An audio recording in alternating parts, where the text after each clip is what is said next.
Welcome back to the channel, all you Zontes maniacs. If you're new to the channel, this is the only place on YouTube where you will find all you need to know regarding looking after your Zontes ride.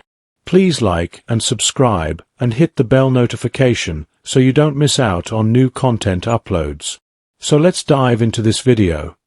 So, you take off your front sprocket guard and think, why is that washer bent?